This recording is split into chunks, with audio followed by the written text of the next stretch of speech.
Colossenses capítulo 2, versículo 8 ao versículo 15. Tenham cuidado para que ninguém os escravize por meio de filosofias inúteis e enganosas, que se fundamentam nas tradições humanas e nos princípios elementares deste mundo, mas não em Cristo. Pois toda a plenitude da divindade habita corporalmente em Cristo. E vocês estão plenos dele, que é a cabeça de todo poder e autoridade. Por ele, vocês também foram circuncidados, não com uma circuncisão feita por mãos humanas, mas com a circuncisão feita por Cristo, que é o despojar do corpo da carne. Isso aconteceu quando vocês foram sepultados com ele no batismo e com ele foram ressuscitados pela fé no poder de Deus que o ressuscitou dentre os mortos. Quando vocês estavam mortos por causa das transgressões e da incircuncisão da carne de vocês, Deus lhes deu a vida com Cristo.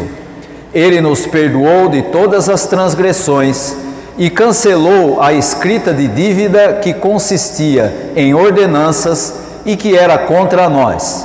Ele as removeu, pregando-a na cruz. E depois de ter despojado os poderes e as autoridades, humilhou-os publicamente quando triunfou sobre eles na cruz. Os irmãos notaram que normalmente a gente usa na homilia do domingo o texto do Evangelho. Nessa semana nós invertemos o texto do Evangelho, já que no texto que foi lido aqui, lá do Evangelho, nós vamos encontrar Jesus ensinando os seus discípulos a orar, e esse será o tema da nossa escola dominical hoje, a oração chamada oração do Pai Nosso. E portanto, para a nossa reflexão aqui, nós vamos nos ater ao texto do apóstolo Paulo escrito aos Colossenses. Os irmãos acompanharam a leitura aí e devem ter percebido que Paulo fala sobre alguns temas importantes para a sua época, mas que também falam à nossa realidade atual. Primeira coisa que nós encontramos lá, logo no primeiro versículo, que é o versículo 8, é o perigo das chamadas falsas filosofias. Paulo adverte os colossenses contra o que ele chama de vãs sutilezas e tradições humanas que afastam de Cristo. E aqui é importante a gente entender o que estava acontecendo na igreja de Colossos para entender o que Paulo estava querendo dizer. A igreja de Colossos não era fruto do trabalho de Paulo. Ele conheceu a igreja por meio de Epáfras, que foi quem o visitou e trouxe a ele as informações daquilo que estava acontecendo na igreja, e ele então escreve essa carta à igreja baseado justamente nessas informações que ele tinha recebido de Epáfras. E uma das coisas que estava acontecendo naquela cidade, e que não era única daquela igreja, mas daquela região, era o surgimento de algumas ideias que depois vão ser chamadas com um nome próprio, que é a ideia de você ter a necessidade de um tipo de conhecimento mais amplo ou mais aprofundado a respeito de Cristo, e isso depois vai ser chamado de gnosticismo. E o que estava acontecendo na igreja? Algumas pessoas começaram a fazer distinção entre quem supostamente tinha esse conhecimento mais aprofundado e os outros que não tinham. E aí você começa a perceber algo que já acontecia lá e hoje não é muito diferente, essa ideia de que existem pessoas melhores, mais santas, mais espirituais e outras nem tanto, menos espirituais, menos santas, menos comunhão com Deus. Como se você pudesse fazer um tipo de ranking daqueles que são mais espirituais e outros menos espirituais. E Paulo vai chamar tudo isso de vãs sutilezas e de tradições humanas que afastam as pessoas de Cristo. E por que ele faz isso? Paulo deixa claro que só existe duas esferas de existência. Ou você está em Adão, e isso Paulo vai falar lá escrevendo para os romanos, ou você está em Cristo. Quem está em Adão está ligado a toda a herança de escravo e de escravidão ao pecado e ao sistema humano, e quem está em Cristo agora vive em liberdade e em plenitude. Não existe essa história de mais espiritual, menos espiritual. Ou, para Paulo, ou você está em Cristo e você é livre, ou você está em Adão e você não tem liberdade, você está preso ao pecado. Isso já acontecia na igreja de Colossos, e hoje esse tipo de filosofia, que pode hoje ser confundida e pode aparecer com outros nomes, como por exemplo, ideologias materialistas, legalismos religiosos, coisa mais comum que tem na igreja, né? Dependendo da igreja que você vai encontrar uma carga muito grande de coisas que você precisa fazer, porque se você não fizer, você vai ser visto com maus olhos pela igreja. Onde já se viu, o sujeito não vem sempre na igreja, o sujeito não lê a Bíblia, o sujeito não faz oração, o sujeito não contribui com a igreja, não participa das atividades, portanto, e aí você já coloca um grande rótulo na pessoa. Esse aí não é muito espiritual, não, né? Esse tipo de coisa não é novidade, isso faz parte de toda a história da igreja, e já na época de Paulo, com a igreja no seu início, já havia esse tipo de discriminação entre mais espirituais, menos espirituais. Alguns eram considerados como tendo espiritualidade mais superficial e achavam que por isso eram menos do que os outros que eram supostamente mais espirituais. E Paulo está dizendo: não se iluda, ou você está em Cristo, e em Cristo é liberdade e plenitude de vida, ou você está em Adão. E aí, meu amigo, tanto faz se você vai ou não vai na igreja, se você participa ou não participa, você está separado de Deus. E aí então nos versículos 9 e no versículo 10, Paulo vai dizer qual é a raiz, ou seja, qual é a estrutura da vida daquele que está em Cristo. Ele deixa claro que em Jesus há a plenitude da divindade. Paulo afirma que toda a plenitude da divindade habita corporalmente em Cristo. E essa afirmação é uma forma de combater exatamente aquilo que eu disse e que eu chamei de gnosticismo, que era a ideia de que se você se esforçar, se você se dedicar, você vai se aproximar mais de Deus do que aquele que não se esforça. Quando Paulo vem e diz: toda a plenitude da divindade habita corporalmente em Cristo, ele está dizendo: a supremacia sobre todas as coisas é de Cristo, não é com práticas, ainda que elas sejam supostamente espirituais. Quando a gente olha hoje para essa situação, hoje não tem mais gnosticismo, embora você tenha essa prática muito comum na igreja, de um distinguir o outro como maior ou melhor, o outro como pior ou como inferior.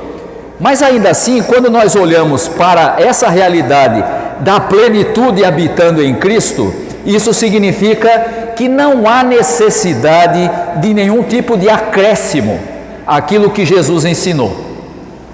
Ou, se você quiser, a gente pode usar uma expressão mais fácil de gravar: o Evangelho não precisa de penduricalho, não precisa colocar mais nada nele, não invente moda. Vira e mexe, nós encontramos no nosso tempo gente inventando penduricalho para o Evangelho.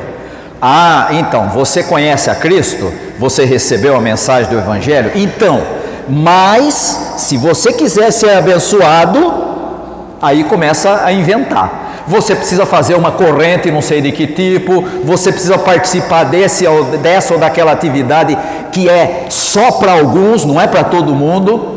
Vocês devem ter ouvido falar recentemente de um tipo de atividade dessa, não é? Algumas pessoas com um grande problema de autoestima, foram convidadas a ir para o monte e pagar uma fortuna, porque agora eles vão descobrir o que é realmente ser um homem. Penduricalho no Evangelho, não pense que custa barato não, tá? É bem caro, E é sempre quando é alguma coisa cara, sempre tem alguém para pensar, se é caro deve ser bom, então eu vou comprar, mas eu vou me apertar, não tem problema, vale a pena, porque eu vou ser mais do que eu já sou. Não, penduricalho, vira e mexe, o povo da igreja tem mania de inventar coisa para pendurar no Evangelho. Se você não fizer isso, não fizer aquilo outro, não vai funcionar, você não vai ser abençoado. E quando Paulo vem e diz assim, toda a plenitude de Deus habita em Cristo, ele está dizendo que quem está em Cristo já é completo. Ou seja, você não é um ser humano pela metade, você é alguém que está em Cristo. Nele habita a plenitude da divindade. Se você está nele, você recebeu a mesma plenitude que ele tem e, portanto, você está em comunhão com Deus. A união com Cristo molda a nossa própria identidade. Nós fazemos parte daquele que é soberano sobre todas as coisas. E como é que isso funciona? Versículos 11 e 12. Paulo fala da verdadeira circuncisão. A verdadeira circuncisão, diz Paulo, não é física, mas é espiritual. Ele chama isso de despojo do corpo da carne. Em outras palavras, lembra que eu falei para você que para Paulo ou você está em Adão ou você está em Cristo? Quando ele fala da circuncisão que não é feita por mãos humanas, ele está dizendo, aquele eu antigo, a vida em Adão, agora é modificado, porque você foi recebido em Cristo, e agora por meio do batismo, você nasce e está unido à morte e ressurreição de Cristo. Isso significa que aquelas coisas que a gente pensava, e a nossa forma de ver a realidade como alguém separado de Cristo, também precisa mudar, porque nós não estamos mais em Adão, nós estamos em Cristo, somos completos, porque estamos naquele que é a própria expressão da divindade, e a nossa identidade com Ele não está mais baseada na nossa performance religiosa. Quantas orações você fez, quantos livros da Bíblia você leu, não é? Isso faz parte da vida cristã? Claro, mas não como uma forma de agradar a Deus, e sim como uma consequência de alguém que está em Cristo. E aqui nós temos que dizer que hoje em dia, apesar de toda a facilidade que se tem de acesso à Escritura, cada vez menos as pessoas leem a Bíblia. Você pode pegar no seu telefone, abrir lá, tem na internet, tem aplicativo, é muito fácil. Todo mundo tem acesso, porque todo mundo tem um celular, mas quantos leem?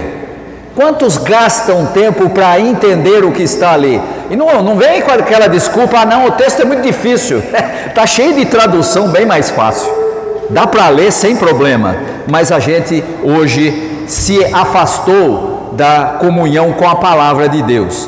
E aqui Paulo então vem e diz assim, olha, o que acontece é que vocês foram circuncidados não por mão humana, ou seja, a entrada para o povo de Deus é feita pelo próprio Jesus, não é mais a circuncisão como era no povo de Israel, não é nem mesmo o batismo que você faz aqui na igreja, que é uma forma de entrar para a comunidade. Você foi batizado ou circuncidado em Cristo, por Ele, e aí agora então você está nele, e como você está nele, você não é mais um ser humano pela metade, você tem plena liberdade e você tem também plena vida.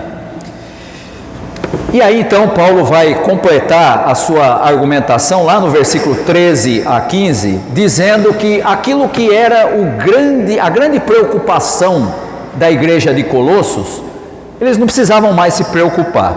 a vitória de Cristo na cruz, aquele que é a expressão da divindade em sua totalidade, a sua vitória na cruz não apenas nos perdoou, mas também, e nós estudamos isso há poucos dias atrás aqui na igreja, despojou os principados e potestades.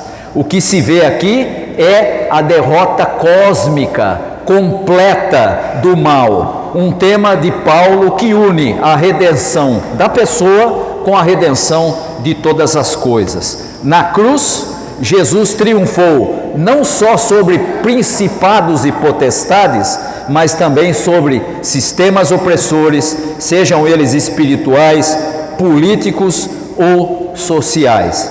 Isso, para aquela igreja e para a nossa, do nosso tempo, nos liberta do medo e nos chama a viver como agentes do reino, já vitoriosos em Cristo. Por isso você vai entender aquela expressão de Paulo quando ele escreve para os romanos e quando ele diz: em Cristo somos mais do que vencedores.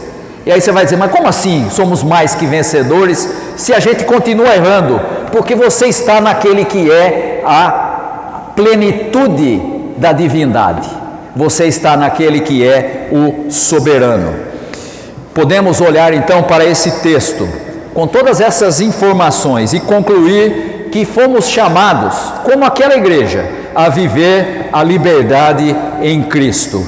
Estar em Cristo não é apenas uma doutrina, mas uma realidade existencial. Esse texto nos convida a algumas coisas. Primeiro, a rejeitar qualquer sistema que diminua a soberania e a supremacia e suficiência de Cristo.